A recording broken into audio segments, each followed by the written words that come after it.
بڕیاری گرنگ و کاریگەر پیاوی گرنگ و کاریگەری دەوێت. هەفتەی بڕیارە گرنگەکان بوو بە هەفتەیەک نەوەڵە 4 ڕۆژ چەندین بڕیاری گرنگ درا کە کاریگەری ڕاستەوخۆیان بە ژیانی خەڵکەوە هەیە. ئەمە بە چێ دەکرێت؟ با ورد و درشتیتان بۆ باس بکەم.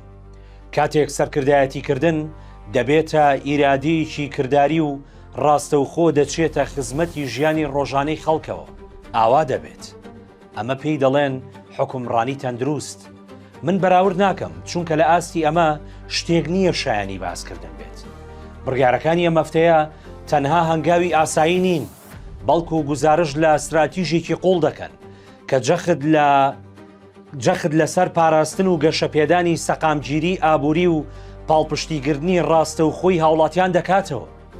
دابینکردنی ئاوی خاوێن بۆ 53 گوندی قەزاکانی ئاکرێ مێرگەسۆر خەلیفان لە پرۆژەی استراتیژی ئاوی باڵندا بارزان سوودمەندبوونی هەزاران هاوڵاتی نمونەیەکی درەوشاوی بۆ بەرێنانی ڕاستەقینەیە لە ژێرخانی نیشتیماندا. ئەم پرۆژە استراتیژیە دەری خستکە خزمەت گوزاریەکانی کابینەی نوێیەم سنوور ناناسن تا دوورترین خاڵەکانی کوردستان دەگەن تا ژیان لە گوندەکان ببوژێتەوە، خەڵکەکەی بە سەربەرزیەوە لە زێتی خۆیان بژین.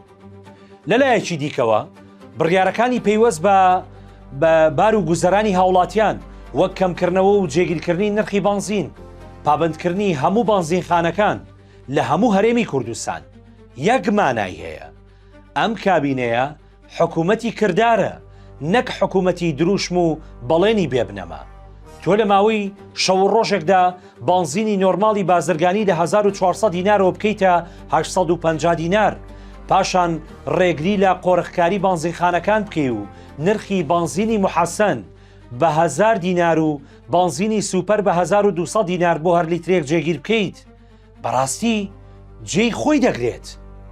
لای هەندێک دەوڵکوتی میدیایی تەنها ژمارەیە و پێشیان خۆش نییە ئەگەر لە بەرژەوەندی خەڵکیش بێت، چونکە بڕیاری حکوومەتە بەجددی یانیەوە داخیەوێ.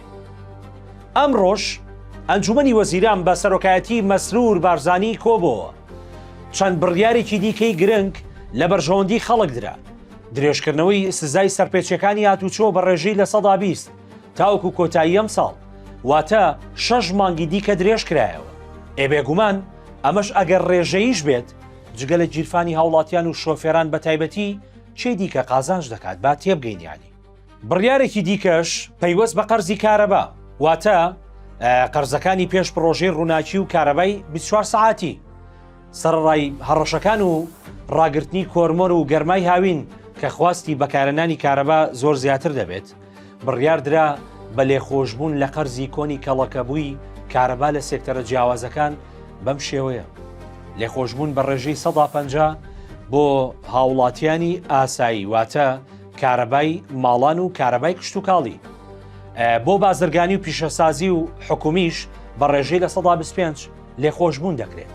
ئەمەش بۆ ماوەی مانجێک دەبێت و وەزارەتی کارەبا ڕێنمایی پێویستیان بۆ دەردەکات. اینجا بڕیارێک لە بەرژەوەندی فەرمانبەران بابەتی مۆڵەتی بێموچە کە دەمێکە باسوخواسی مامۆستایان و پزیشک و فەرمانبەرانە. ئەنجومەنی وەزیران ئەمەشی یەکلایی کردەوە بڕیاریدا بە ڕێخستنەوەی ڕێنماییەکە و لەمە دوا لەسەر بنەمای یاسای خانەنشینی یەکگرتووی عێراق کار بکرێت. بەڵام ئەو 7000 موچەخۆرەی ئێسا مۆڵەتی بێموچەیان هەیە کێشەیان نابێت و خەمی ئەوەیان نەبێت. ئەم بڕیارانە و ئەم پرۆژە و کارانە بە درێژایی تەمەنی کابینەی سەرۆکوەزیران مەسرور بارزانی نیشانەی تێگەیشتنی قوڵە لە خواست و پێداویستیەکانی ڕۆژانەی خەڵک. بڕیاردان لەم کاتەدا کە بەغدا خۆی هەم کێشەی دارایی هەیە، هەم موچەی موچەخۆرانی هەرێم دوا دەخات و بەشە بودجەشی نانێرێت، لە سەرووی ئەمانەشەوە دەستگرتنی دارایی هاوڵاتیان لەم بارودۆخەدا توانای ڕابەرایەتیەک دەسەلمێنێت لە ئاڕاستەکردنی سیاسەتی حکوومەت بەرەو لایەنگری ڕاستەقینە لە بەرژەوەندی گشتی. بەڵێ بەڕێزان، خزمەتکردنی خەڵک گەورەترین سەرمایەیە. خوددا بە هەموو کەسێکی نابەخشێت. هەیە خوددا تەنها زمانی پێبەخشیوە، بۆیە دەستی کورتە لە ئاستی خزمەتکردنی خەڵک. ئەوەی خزمەت بکات خەمی بەدەستێنانی متمانەی نییە، بەڵام ئەوانەی تەنها هاشوهوشی سیاسی و میدیاییان هەیە دژایەتی هەموو شتێکی جوان و باش دەکەن. ئەرێ بەس نییە، خودی موزایدە و چەواشەکاری زمانیان هەبوایە پێیان دەگوتن هێدی باشۆ ماندوو بووین، خێرە ئێوە ماندوو نابن، هەی دڵ ڕەشینە